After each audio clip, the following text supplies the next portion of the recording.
Future City Council number right there. Call the meeting order at 6:45. We'll begin with the Pledge of Allegiance. Pledge of allegiance To the flag of the United States of America and to the republic for which it stands, one nation, under God, indivisible, with liberty and justice for all. Thank you. Josh, got any public comment going on? You're good? No comment. No comment from you? Okay. So we'll right, Tim, I'm picking up some time here. Yep. So we're moving on to consider appointment of the Police Advisory Board. We had interviews last week, I believe. Yep, Tim, Yep. Trudy, that's it. that was it? That was it, Yeah. just, yep. Okay. Can I just say one thing before we make a motion on her? Yep. I've been on a lot of the interview committees. I try to get on as many as I can now that I've got some time for it. But I can't remember for over the last maybe half a dozen, 8, 9, the quality of the people that we have coming in here now. They are very well qualified. They have a list of credentials. And we can't be, I don't know how we're getting these folks, or where you're going to find these folks, Chip, but they're very high quality. It's almost like a no-brainers coming in, you know? It's easy. And that's a good segue into, I'll let you go. That's a good segue into who we interviewed this time. Yeah, Lindsay DeMag was wonderful. She has a lot of experience, and it was an easy interview. Very And easy. her questions, her answers were great. She has law enforcement in her family. She has experience in law enforcement. She has lived here for quite some time, unlike the last two people that have lived here for like 2 weeks and we're trying to get on one of our boards. And that's nothing wrong with that. Which is super cool, Yeah, yeah. right? When you come and you've Yeah. just barely moved here, but she was great. I think we both agreed Yep. that we would definitely recommend her for the. NCIS, we're up NCIS. NCSS. NCSS, Yeah. Winooski Police. Yeah, Working with our police department, she's very familiar with the police department. yeah, So and the crisis workers Yeah. that work with the PD.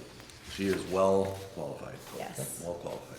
Would you like to make a motion? So I will make a motion to appoint Lindsay DeMag to the Police Advisory Board. Second. Any questions for Tim or Trudy? Hearing none, there's a motion on the floor. All those in favor say aye. Aye. Anyone opposed? I'll take a moment to back up to number 3, public comment. Sir, you came in late. Did you have any public comment? Not at this time, Okay, thank you. thank you.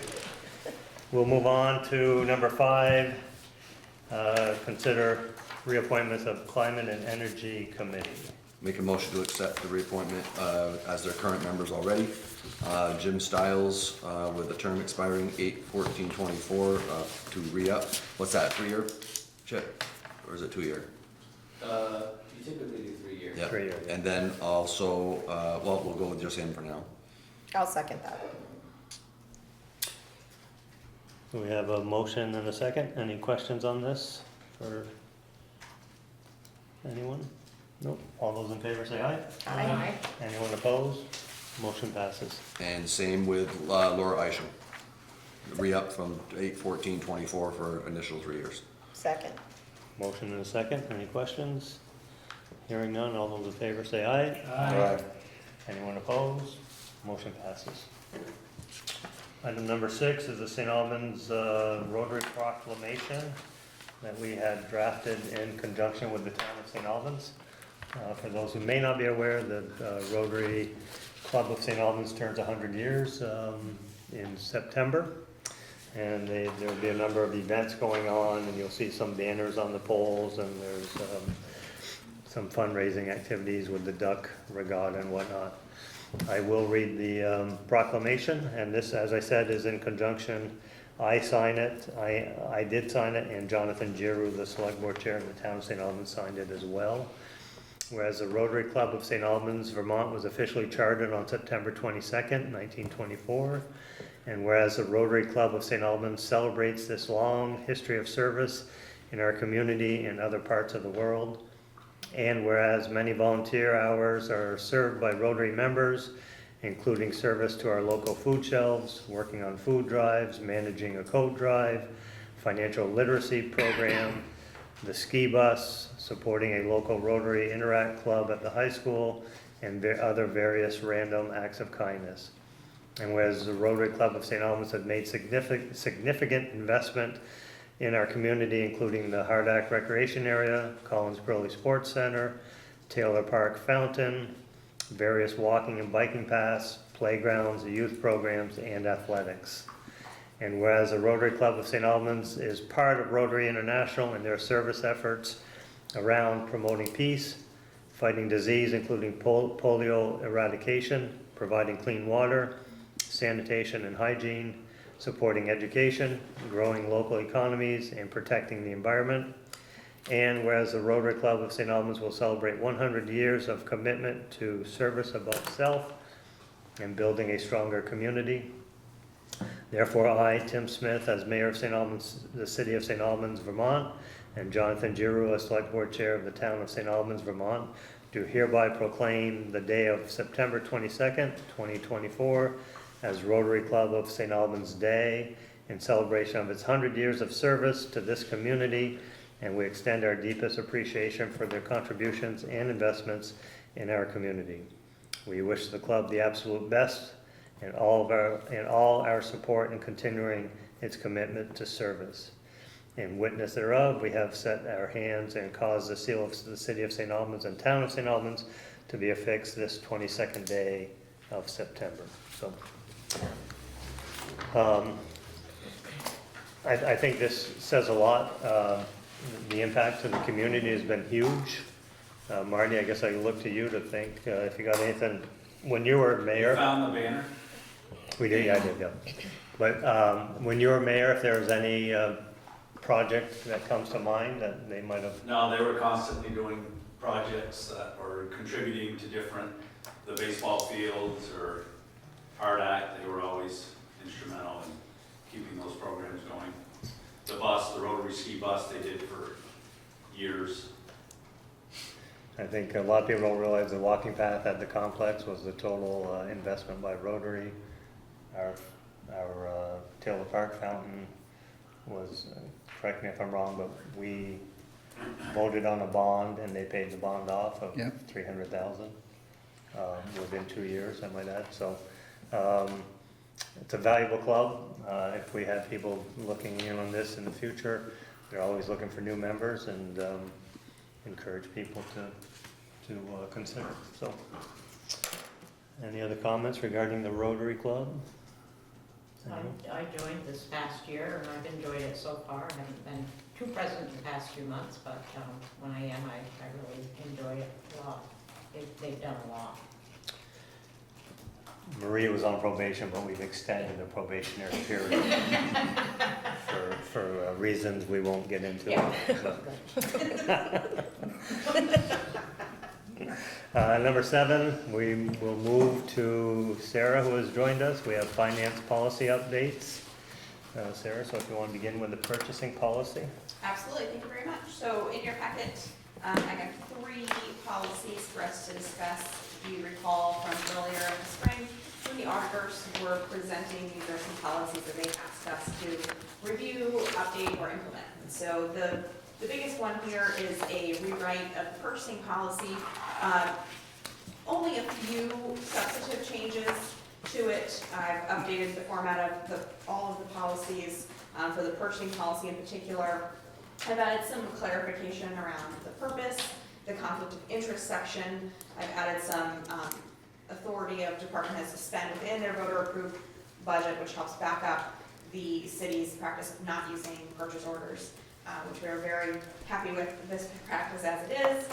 We've clarified some items in the bid process, and the 2 major changes are clarifying or defining 3 levels of purchases and up for discussion, increasing the level at which bids would be required. And then the second major change is that the professional services exemption is intended to be an exemption from the bid process. The former policy written in 2011 has a typo in it, and it says it dropped the word not, which was pretty critical to an exception clause, but all of the drafts and the templates that I can find that was modeled off of do include that as an actual exception. So in the purchasing policy, the professional services, so any services that are, that include a high level of professional judgment or licensing are exempt from the bidding process, and then the other major change is requesting an increase to the bid threshold, generally to remove some of our routine purchases that are pushing up over that $50,000 level, $50,000 previous level. And those are up for discussion if the council would like to weigh in. Really, for me, I don't have many strong feelings about the purchasing policy other than the city prides itself on interacting with businesses more like a business than some of smaller municipalities in the state that delay payments, that might wait for the next month's board meeting before they issue checks. We know that money is tight everywhere, and when we engage the service vendors, their expectation is that we're going to pay them timely, and the city prides itself on operating in that manner. We issue checks every week. We're responsive to our vendors, and so really, apart from our ability to be responsive and nimble in the current environment, I'm open for feedback and suggestions for policy, and I'm happy to answer questions. How many checks have taken, or how many sets of eyes have looked at this before it gets approval? This policy, all of the department heads, and Dom and I have gone through it, the auditors have gone through it. And No, let me sharpen the question. I didn't ask it in a very good way. So a project comes through for $45,000. Who's looked at it before it gets final approval? Oh, excellent. So we have, within departments, department heads have the authority to purchase within their budget. So let's say maybe in Public Works, for example, Rob or one of the guys would, one of the employees would go make a purchase, or Rob would sign the contract. That would get reviewed by Rob, it's reviewed by Marty, it gets reviewed by me. And then once they all move into accounts payable, it all gets reviewed by me again, and then it comes to the council and we're warned monthly. And we've already issued that check, but if there is an issue, we will call back balance. So does that answer your question? Yeah. Right. And so, and now is what, 100,000 for the bid? That's my Yeah. suggestion, that's open for Yeah. discussion though. Yeah. So if you are getting like food for an event, so to speak, that would be a minor, most likely a minor, and I hope so, not quite the event. I mean, that would be a really good event if it went Yeah. over 10,000. Yeah. So you can you pick whoever you want. Yes. Okay. So food, office supplies, office equipment, minor furniture, computers. That's really what it's intended to cover. Up to $100,000. Tammy, Trudy, I am so sorry. I've spent the last 3 weeks trying to drill that into my head. Trudy was asking about the minor purchase Okay. threshold, Yeah. Okay. which is competition quotes or bids are encouraged but not required. And you would try to spread that out among like local businesses when you're Yes. doing the littler stuff. Yes. Okay. And We I do didn't- believe that is, We didn't have levels before. Okay. I'm sorry, We did not have levels you before. did not. We just had 50,000 was the Yeah. bid threshold. Mhm.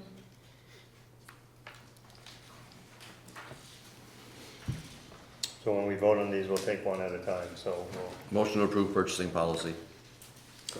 second by Chad, motion by Tim, second by Chad. Does anyone have any other questions for Trudy? Fairly straightforward. Oh my goodness. Just call me Tammy. Oh, Trudy, do you have any more questions for Sarah? No, thank you. All those in favor say aye. Anyone opposed? Trudy, your motion passes. It was Tim's motion, but thanks.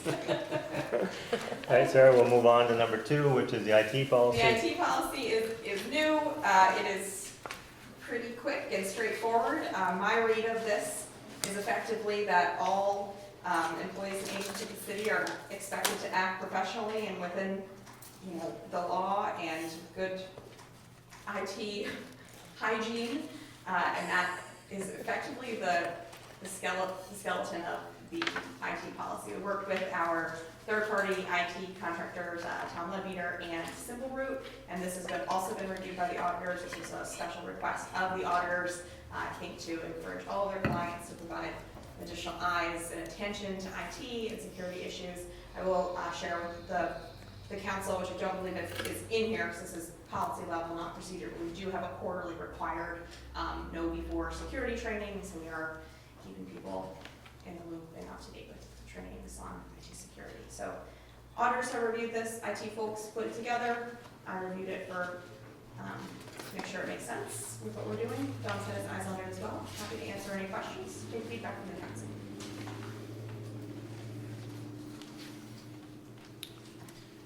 Motion to pass IT policy, approve IT policy. Second. Second by Chad. Motion by Tim, second by Chad.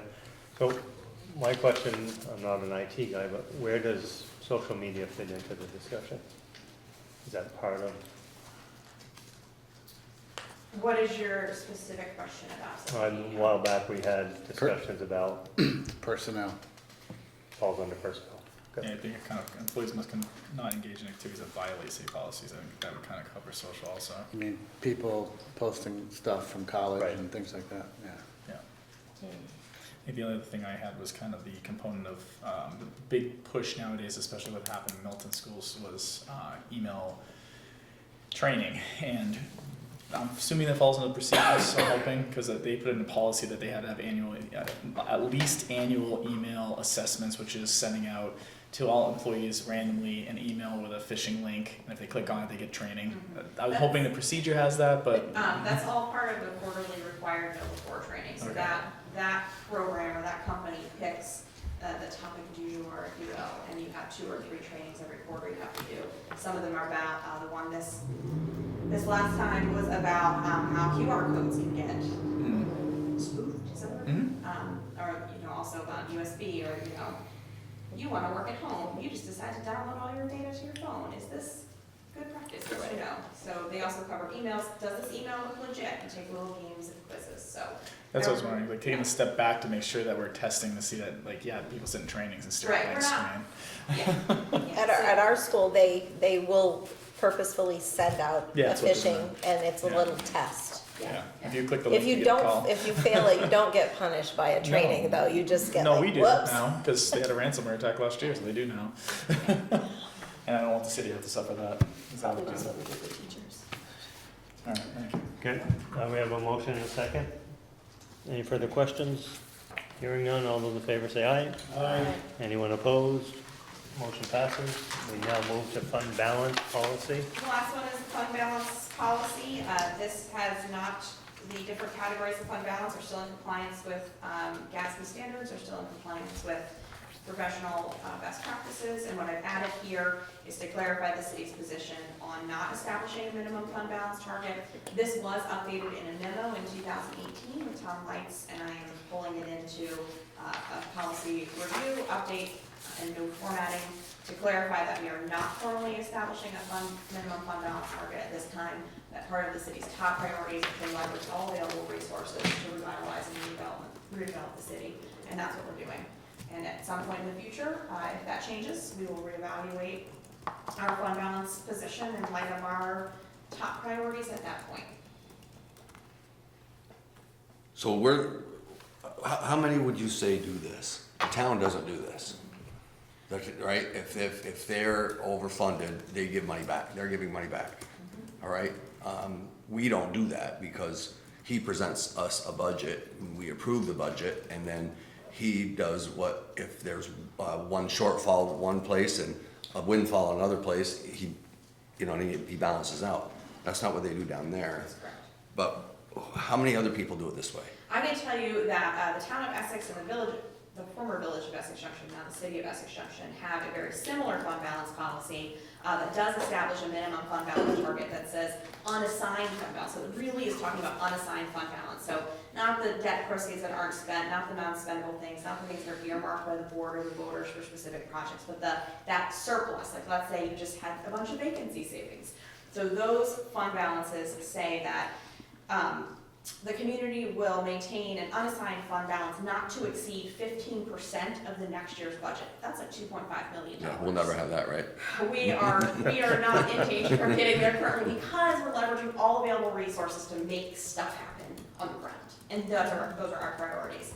Those policies say, once they hit that 15%, the board will assign anything above it, or it will go back to the voters. And so in practice, what that means is anything above that often gets assigned as a transfer over to the capital reserve fund for future capital purchases. The other one that I'm familiar with is Brattleboro, and they take every dollar back to their representative town meeting and allow it to be voted on, which is more similar to, say, what the town does, which Yeah. is put it back into the next year's budget. We run so lean, so tight, and we're so focused on service because we're a city and not a town, Yeah. right? And it's just not worth trying to say, you know, if we save 100 grand this year, that just flows into the capital reserve. Yeah. What's the range? Like, what's a range of money that would be a fund balance at the end of the Plus fiscal 100, year? minus 100, plus, you know, like. Okay, it's 5 figures usually. Okay. Right, our budget, if Yeah. everything goes as planned in the budget, we will end the year with $0. Yeah, I know that the schools have quite a lot Yeah, totally. in their capital. I mean, there's not a lot of other places, we have, what, $100,000, $200,000 stabilization budget, right? Right, we maintain a budget stabilization lines in all of our major Yeah. budgets, and we'll continue to do And we, that. and we didn't always do that, we do it, and, yeah, we're doing well, I think. Yeah, Yeah. like, It works well, I think it works well. the central challenge that we've been grappling with for the last decade is how do we jumpstart our grand list to generate the base to provide the services that the community wants us to provide. And we're still in that mode. And we get beyond that, right? You know, at the end of the TIF, when we're throwing off surpluses, then we can say, you know, all right, like the town had a massive surplus this year, right? You know, it's a really different conversation down there. Yeah, yeah. Motion to approve fund balance policy. Second. Motion by Tim, seconded by Chad. Any questions for Sarah? Or Trudy? Hearing none, all those in favor say aye. Aye. Anyone opposed? Motion passes. Okay, Sarah, since you're sitting there, do you want to talk about the vacuum truck? Happy to, I'm sitting here so I can feel like part of the team. Yes, you are part of it. Thank you. I think the next. Stick with us, Tammy.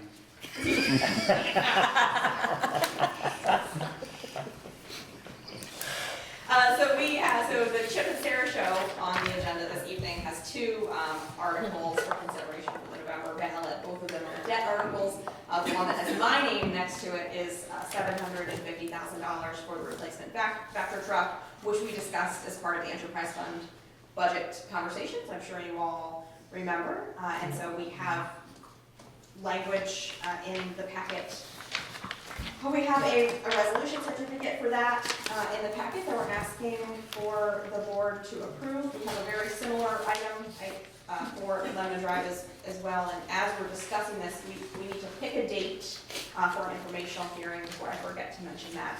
And then I'll pop that in and print it for us to sign that piece of the packet. So there's a resolution certificate for both bonds. There's the approval of the warning, scheduling a special hearing, and then what was the last one? Chip, there's one more document called a intent to reimburse ourselves for certain funds. That's right, so I have not done what you asked, Tim, I'm not stuck with the Vector truck, but the Vector truck is in there. Any questions? We're not having the public hearing on the vac truck, are we? Just only on Lemonade Drive? We You have get to the vac have truck a now? public hearing on our intent, we have to have a public hearing when we issue debt.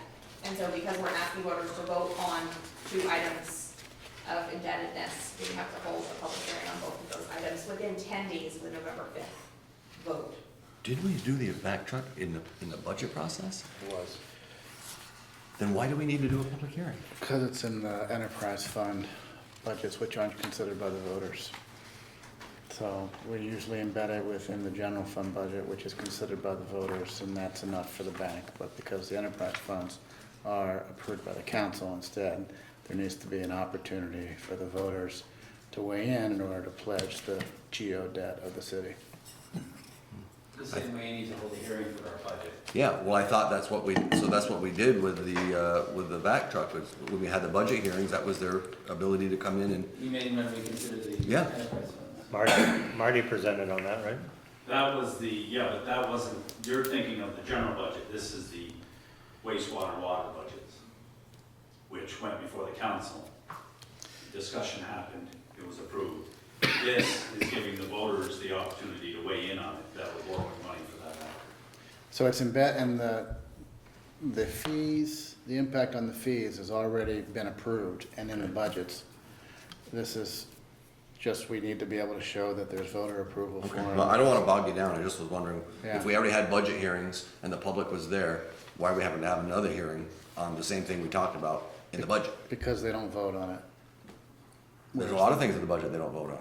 Yeah, but they vote on the general fund budget, and it's implicitly, it's embedded within the budget, but they don't vote on the water and sewer budgets. You guys do. Okay, all right. And that truck will be brand new, and it should last a very long time, hopefully. Probably 10, 15 years.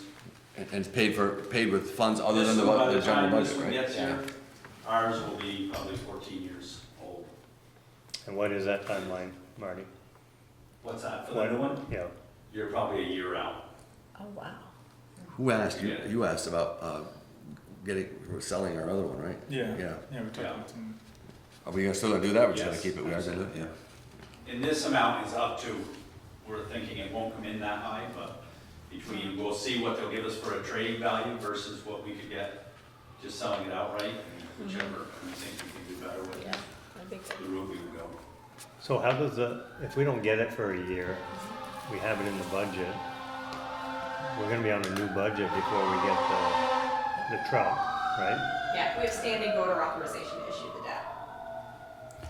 So you're wondering, I'm wondering why it was in this year's budget.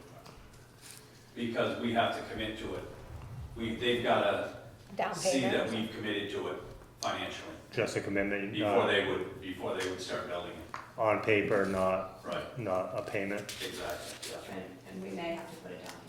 And if we do, we're prepared to do that. Okay. Any other questions on this? So you need You want two two separate motions, votes, two separate votes works? or can I do them together? When do you want to talk about when you want to hold the meeting? separate that from the votes. Yeah. So can I make a motion? Together or separate?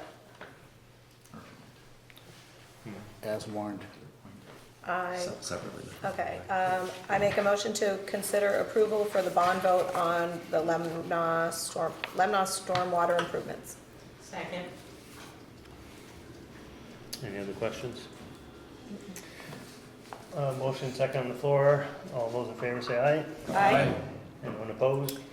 I also make a motion to approve the bond vote for a replacement vacuum truck. Second.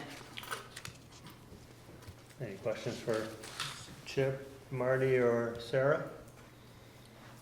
Hearing none, all those in favor say aye. Aye. Anyone opposed? Motion passes. Eric made an interesting catch on your. The resolution certificate says Nicole Robtoy certified and duly elected and qualified. Is it appointed and qualified? Well, we will update that and update, fund. And while we're talking about these items, we do need to pick a date for a special meeting in October. Has to be within 10 days of Tuesday, November 5th. My suggestion would just be the prior week on Monday evening. That That's is what I was gonna suggest. Monday, October the 28th, normal time.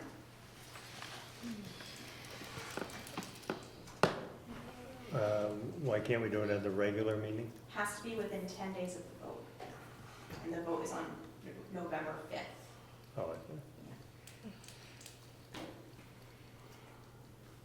Is it a short meeting? Yeah. It would be. Yeah, no one's gonna show up.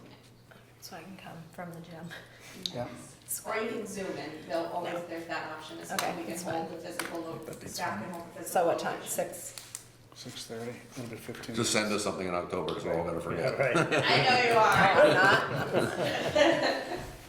I'd be happy to.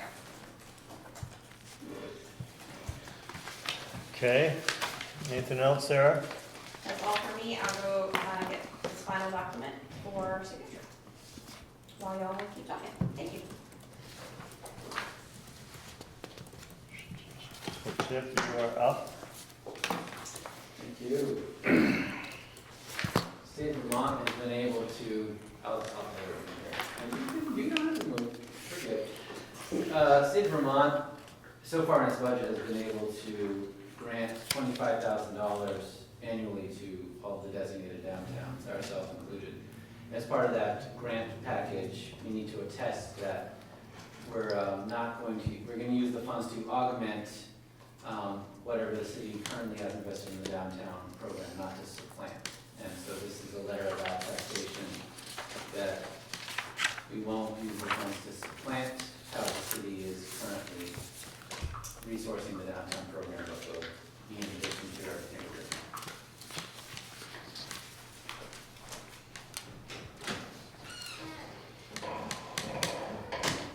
Is this in addition to the previous 5% grant, or is this a? Yeah, we got one last year, we're gonna get one this year, and hopefully we get one every year. And the money is used for what, Chip? This year, the downtown board's thinking of a work plan to use some of the money to add to the, some of the Festival of Trees events and other events in the park, to work on getting some consulting expertise and other resources to redo the downtown website and reinvigorate its social media marketing, and then to do some general marketing and get some, multimedia collateral to use for advertising the downtown. And then there are some administrative tasks about doing some surveying and inventorying of businesses, but those are small. Anyone Do else? do they have any oversight over that money? Other than the fact that they don't want us to supplant money that would otherwise be there? We report the work plan to the state when we first get the grant agreement signed, and then we're supposed to report on what we, as the course of events went, how the budget might have shifted, but what we eventually spent the money on. And then our downtown board, so Arlie keeps them all, everyone's sort of in agreement if we have to make a change, spend money here rather than there. She brings that to each meeting.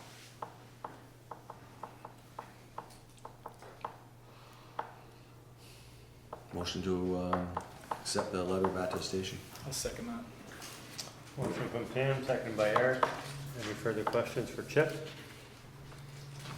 Hearing none, all those in favor say aye. Aye. Anyone opposed?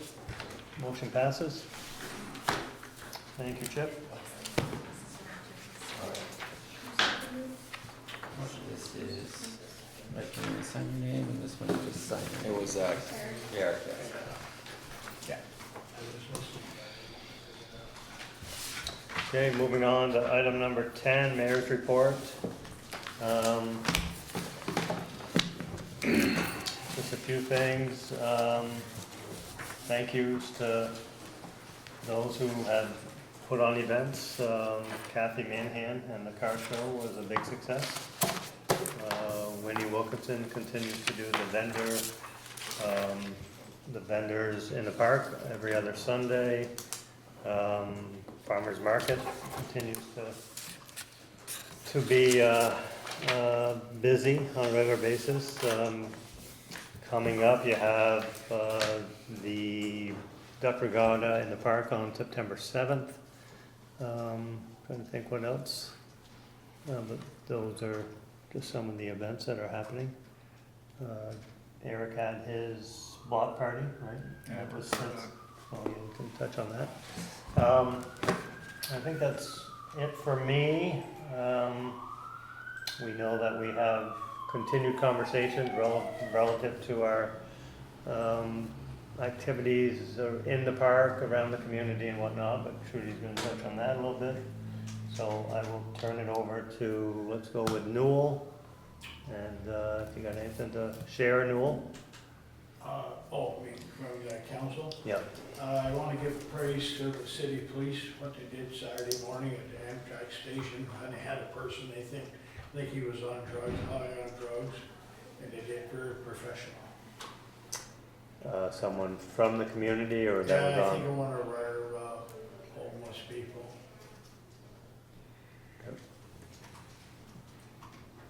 Marie? The last meeting, I was supposed to ask if a speed cart could be put on Spruce Street. I don't know if that ever got done or not. I don't know, do you know, Don, if that ever got attended to? I know you had messaged the chief on it, but I don't know. Didn't we talk about it last month? I had neglected to bring it up, but somebody had mentioned it at our neighborhood watch meeting. Okay. And it occurred to me after I got home, I said I never had mentioned it, so I sent you an email. Okay, let me look into it and see. Yeah. That's what I'm remembering, I think, is the email, not the discussion. Okay. Marie, thank you. can you tell us just quickly how did you establish your neighborhood watch? Like, what steps did you go to get your signs and like organize? Well, we kind of did it on our own maybe a couple of years ago, Okay. and just got in touch with some local folks that had brought concerns, and Tammy DeFranco, actually, who was on the council before I was, she used to do it. And it just kind of fell by the wayside, so I picked it up, and so we've probably been doing it all in all about maybe 5 years overall. I usually print up some flyers and go around and distribute them. And then, like this year, this past one, we had 2 or 3 different new people that, had never come before. And we just sort of keep it in our little It's not the area whole per se. ward, you can't. Oh, gosh, no. It's too No, big, no, right, no, okay. too big. And, so we just serve light refreshments, everybody, we usually ask a police officer to attend. That's been very helpful when we've had a couple of officers that were working with us in the neighborhood as far as issues that were going on, and they were parking in the area where they could kind of watch the street. And really, things took a turnaround for a long time. There were 2 problem houses there was always issues going on there. And matter of fact, when those people ended up moving out, they found a whole basement of needles, so that tells you all the things that were going on. But anyway, and then Officer Weatherby stopped by one day and left me some actual street sign, neighborhood watch signs. And I ordered through Amazon some neighborhood watch stickers, and I gave them out at the meeting, so we put them on our doors. So Thank you. just kind of, nothing real formal, but just kind of a brainstorming get-together, so to speak. And we've since devised a text line, so like if somebody over on LaSalle Street sees somebody heading up towards our way, she'll post something on there, just be on the lookout, the sky doesn't look quite right or something. Okay, thanks. So, yeah. Chad? I got 2 things. They're both kind of about Holt Park. First of all, Holt Park looks great. Did a great job with the courts. I already see kids back there using them, so that's cool. The other thing, unfortunately, is there's more photos on social media of needles at Holt Park. I didn't see it. Spooner sent them to me. So I guess I'm kind of curious. Do we sweep the parks at all beforehand in the mornings? Do we do the parking garages? Is that a cop thing? Is that a public work thing? Is that a? It's not a cop thing, it's a public works thing. Marty, you want to speak to it? Yeah, so our guys, we've got one guy that comes in at 6. His first stop is the parking garage. He goes through that. Our other guys come in at 7, and they go through Tower Park and Holton Park. Okay.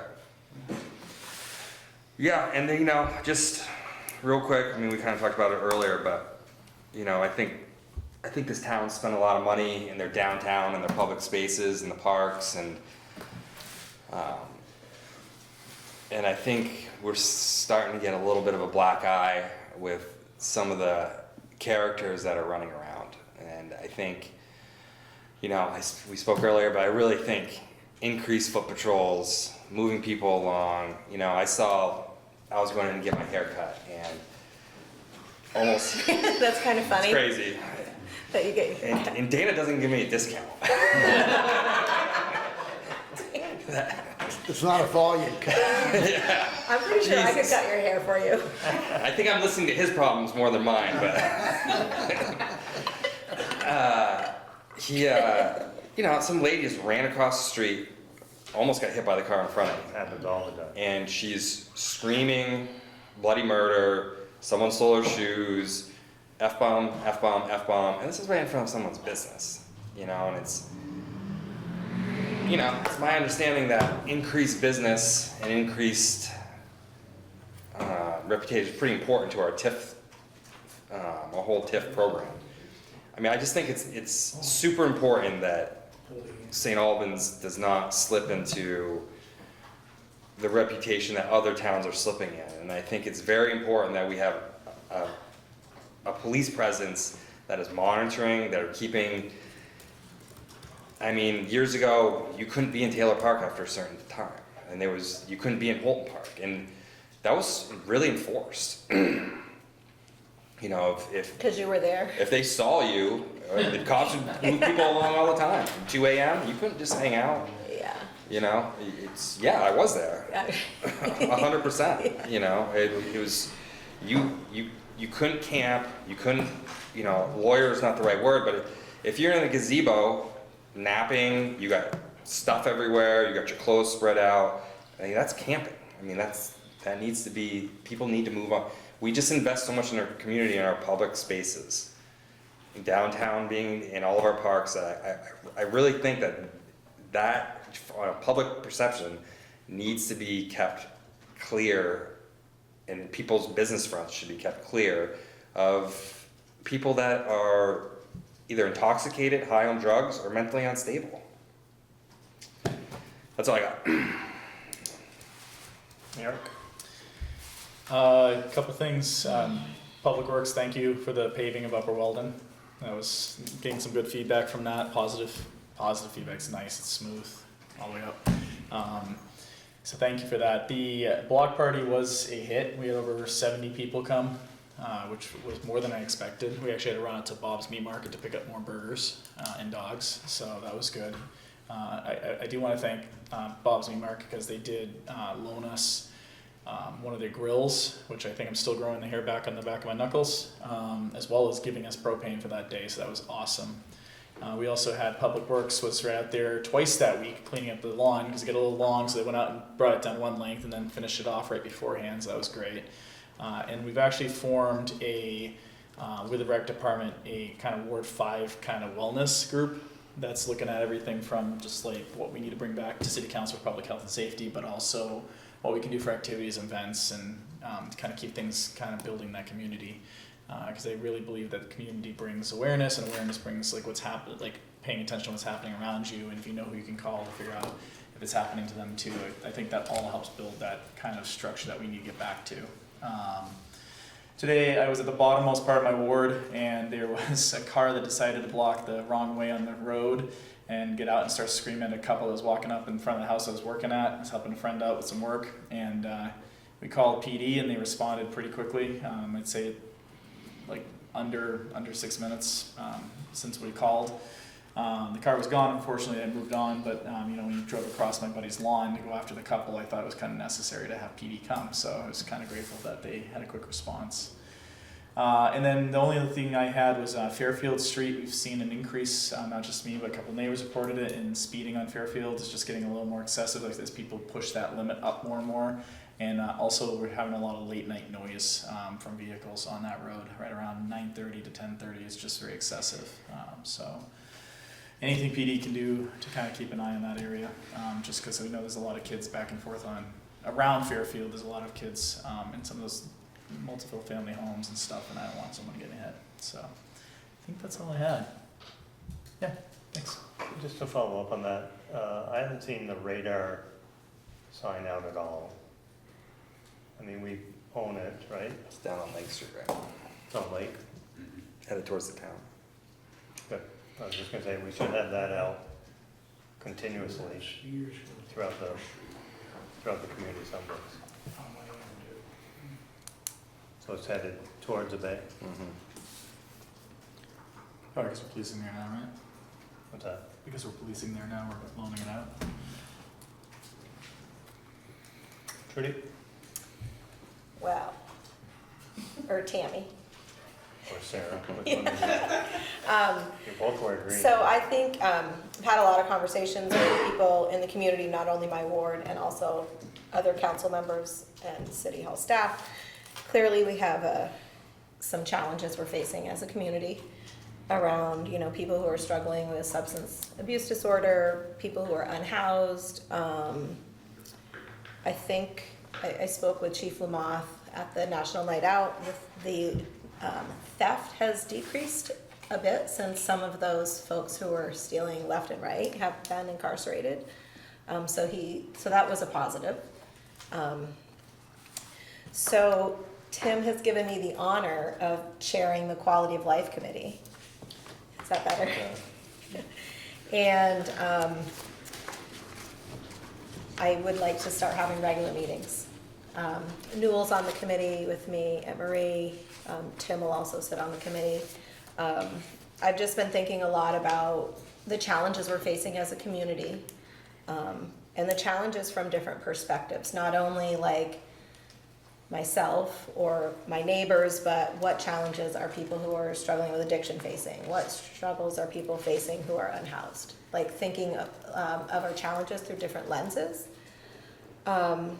Thinking about some barriers that we might be facing around like possible solutions. I think we all know what's going on. I don't think we need to talk about it over and over again. I think we need to start brainstorming some solutions and things we can do to address the challenges as a community. So I think I'd first like to meet with the committee and like come up with a plan, and then, start meeting regularly and, inviting some stakeholders to those meetings, people who are, law enforcement, people who are working with the people who are unhoused, people who are working with substance abuse and prevention, and see if we can come up with some solutions. The needles are a huge issue for many people. They understand, giving clean needles is helpful to people who are addicted, and it's also a huge danger to children who are playing in the park around the dirty needles that the people leave. So safety in the parks is a huge concern for people. Those are the two main things that I've heard. It's nothing that we all haven't talked about, so stay tuned. Be ready, committee. Got some work to do. Want to join us, Tim? Want to join? Tim?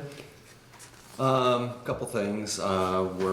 We've had a meeting under our belt for the landlord-tenant ordinance. We're gonna have some more, and I think it's gonna be a positive outcome.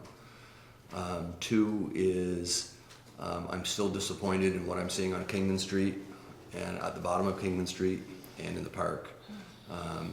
But I think Chad and Trudy, everything they said tonight, I agree with them. I'm wondering how we made out in the rainstorm and the windstorm.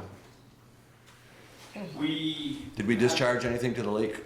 What's that? Did we have it? We didn't have an overflow. Didn't have an overflow? No, there was a E. coli report this morning as a result of a spill at the co-op that went unreported to us until we discovered it today. It happened yesterday.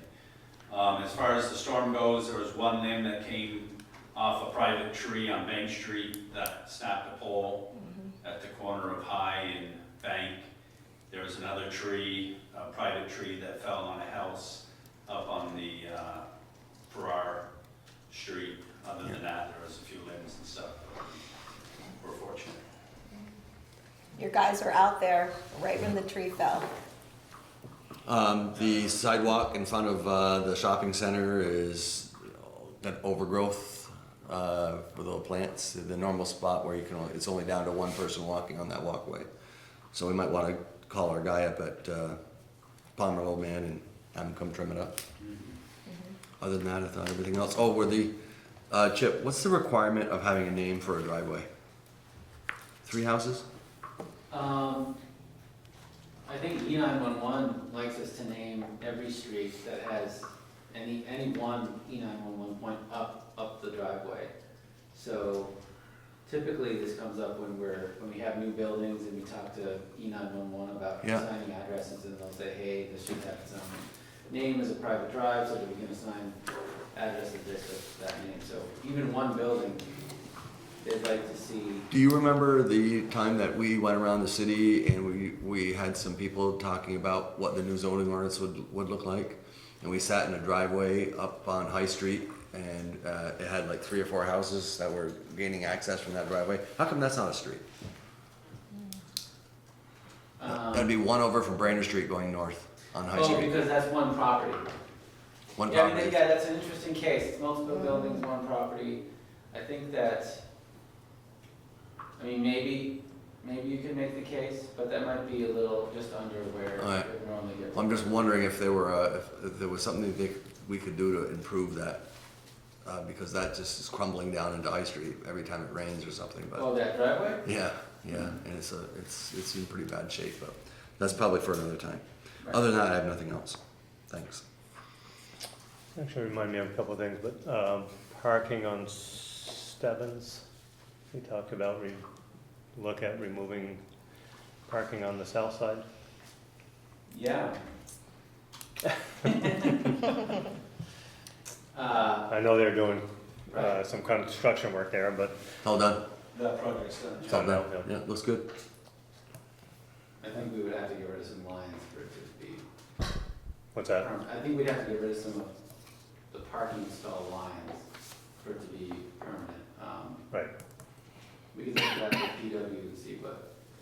I think the complaint I've received a couple times is cars park on both sides, we're sending trucks up there. It's tight. It's real- tight when they're parked, and it's gonna start up when school starts up. Right, Because all the students, we have, it's 2.5 hour, I think, parking on that section. But, and we enforce it, but between the passport center and the school, yep. And to that point, the city is offering student passes for the high school students. So if there's anyone, I believe they go to Kristen upstairs, Yep. pick up an application, and they can get pass to park in the garage. Part of the concern there was what we've talked about is it safe? I talked to Polly, the principal at the high school, mentioned that we do have some coverage walking, although it's not 24/7, so, and there are cameras as well, so we'll see what we get from that to move some students there. The other piece was lights. If anyone hasn't noticed, the alleyway by Hangry Donut is all lit up now. Hopefully that alleviates some of the loitering and activity in that alleyway. I think the lights look great. Chip is also looking at working with Green Mountain Power to have some additional lights put down on Maple and Pine Street to brighten that area up as well. So those are just a few minor things that we're doing to try to illuminate some of the dark areas of the city. So, and then one thing I did forget was the National Night Out. Thank you to the police department for their efforts. The band that was there was excellent. There's a National Guard band. I'm not sure where they're from or what the name is, but they were excellent. And I understand they gave out 450 hot dogs that night. So it was a good event, well received. So You want to talk about tomorrow, primary day? yeah, primary day. What do we have for races? Couple write-in candidates and statewide. then statewide offices as well. So Yeah. polls are open 7 to 7, and it'll be interesting to see what the turnout is. It's not getting a lot of play, I don't think, on the news, but we'll see how it sugars out. Can I say one more thing? Yep. I I did make a phone call to V-Trans because the park and ride at the bottom of the hill is a terrible mess. There's like, it's overgrown, there's garbage everywhere. So when I talked to Tim, he suggested I call V-Trans, and they were supposed to send somebody up, but they didn't. So I don't know. And I can go do a green up there, but people are hanging out there quite a lot, and I think just You're talking the one that's up by, I don't know. by the hospital. Yeah, it's Over just- next to there's Nest. garbage everywhere. Are there garbage cans there? Probably not. I think there are in this, the. No garbage shelters cans? It's there. not ours, Not your, it's in the town. Yeah. So we can reach out to Dave Howerton. I just didn't know if there were garbage cans there. I think, you know, we have some folks living in their campers. I don't know that it's them, but they're people that hang out there. I think there's just a lot of Yeah. garbage. Well, Barry, even though it's in the town, it's still V-Trans responsibility. Yes. Yeah. Yeah. But I did I can call Dave and have them, he can reach out to Yeah. there. They assured me someone would go, but I drive by every day and they didn't go. When did you reach out? Last Wednesday. Last week, middle of the week, probably. Yeah, Okay, Motion to approve warrant 7/31/24. second. motion and a second to approve warrants. Any questions, comments, corrections? Hearing none, all those in favor say aye. Aye. Moving on to minutes. Motion to approve minutes 7/8/24. Second. Motion on approving minutes 7/8/24. Any corrections, changes, or amendments? I have one. Marie has one. Yep, under number 3, Life Saving Award, they've got Steve Tracy instead of Bracy. been a problem all night. That's his undercover name. Oh, okay. Okay. Motion to approve minutes with one correction. All those in favor say aye. Aye. Anyone opposed? Hearing none, we move to. Motion to approve minutes 7/31/24. Second. We have a motion and a second to approve special meeting minutes from 7/31/24. Is there any corrections or changes? Hearing none, all those in favor say aye. Anyone opposed? Motion passes. One abstention. One abstention. So, entertain a motion to adjourn. I'll make a motion to adjourn. I'll second that motion. Thank you. All those in favor say aye. Aye. We are adjourned as of 7:42.